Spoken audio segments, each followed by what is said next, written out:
This video is about removing the center air vent and clock assembly from a Subaru 2006 Outback. The whole interface, if you just get underneath it and you just pull toward you, it will come out. The reason that I'm taking it out is I want to repair some of the fins in here, which is probably the reason that you might want to pull it out. And that's been caused by using one of these mobile phone holders. This is one of the best that I have found, but it doesn't withstand more than one driver taking the phone in and out and the different phones. And then when I go to use it, after my wife's used it, it's sitting in the wrong position, and then there's a whole lot of force and everything. So basically, it's the same pain that everybody else experiences, and that is that how do you get this thing to securely fit? And so what I'm going to aim to do is remove this assembly bit here. This is the flip down that you'd be familiar with. And this is going to remain permanently open. And then I'm going to use it to put my sunglasses and all that sort of stuff in there. So that will actually be fixed in the upright position. And then what I aim to do is to somehow locate this underneath so that it's in a really secure position. Now, of course, like I said, it's going to be propped open so that it doesn't fall down. But I'm absolutely fed up with the back part of this moving around. So it needs to be fixed.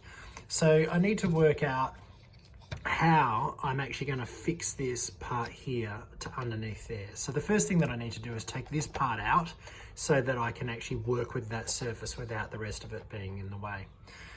So I'll get started and then I'll see what solution I come up with. There are a number of screws, 1, 2, and I believe there's one up here that I've already taken out. Take note of which ones are tapered and of the single one that is actually flat and where they come from.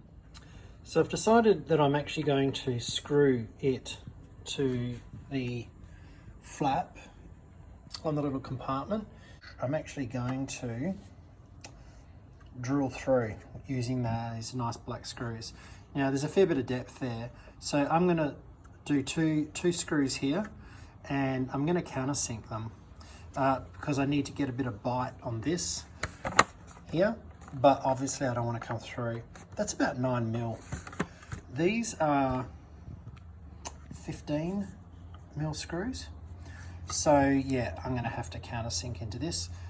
So we'll come back when I've done that. Right, so I've screwed through just to find out, where it's going to sit and how much, how much bite I'm going to get. Now, I don't know, I probably could go a little bit more because you can see as I get into the plastic or further in, it's a little bit more proud. So I probably will just try and countersink it a little bit and clean that up. But that gives me sort of a good idea. Now be careful because it says these screws are 3 mil. But not at the tip, they're not. 3.5 mil, but not at the tip. And the tip is where most of the bite is going to be. You're down to around about 2.93 mil there, not the 3.5. So I'm going to pre-drill into this probably 1.5 maybe, because I need to tap something, but I really don't want to have this thing be falling out on me. So we'll see how we go. Next step. So I've cleaned that up and they really have countersunk really quite well. I probably could get in a little bit more with probably with a bit of a turn of the screwdriver, but that's gonna be fine.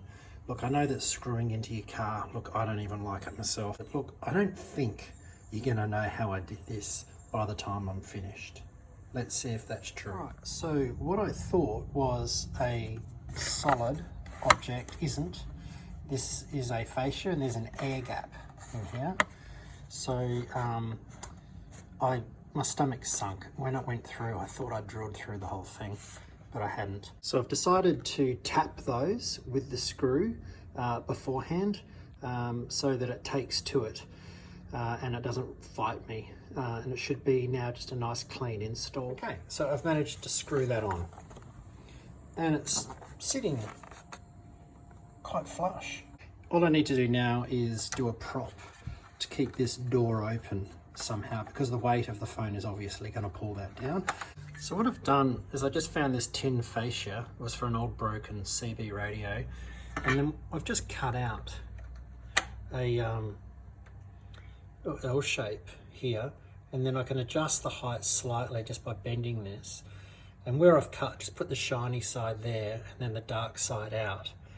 But basically that just goes into here, and then I just push that. You can hear that, there you go, it's biting. And push it over flush. Now that's on the side. I'll give it a bit of a clean up, but that, and make it a bit more true, but that's on the side where the phone sits. Again, so you won't see that much. And then the holder is going to be over the top half of that. And that's now presenting this lid, preventing the lid from coming down.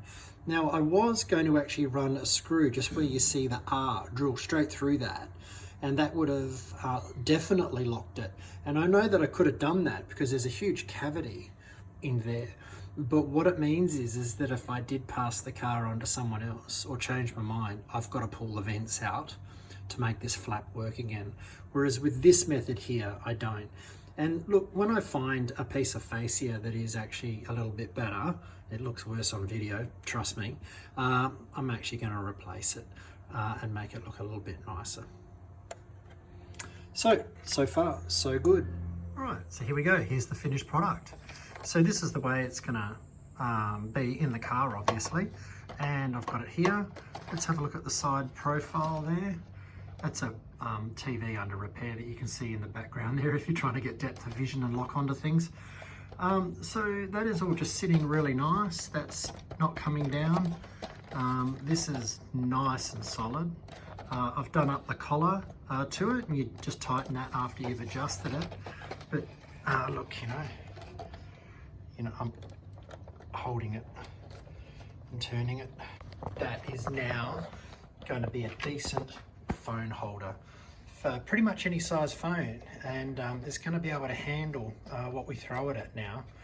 And it doesn't look like I've done anything special. It just looks like it clips in. I haven't, you know, chopped anything off. All I've done is just use the existing thing. And now the wonderful thing is that if I ever do just sell the car, I'll just unscrew this and you won't even see those screw holes because they're on the underside. And then I remove the plate and the whole thing is back to normal. Okay, and so that's back in now. Now, there are some, the knuckles that allow this thing to swivel, they do stick out a bit. So you have to dovetail the top in first and then click. So in and click in order to get this back in. And then you just go around and you'll hear it click all back into place. I reckon that's a really good win. I'm very happy with that. And it should last a long time, hopefully. Thanks for watching.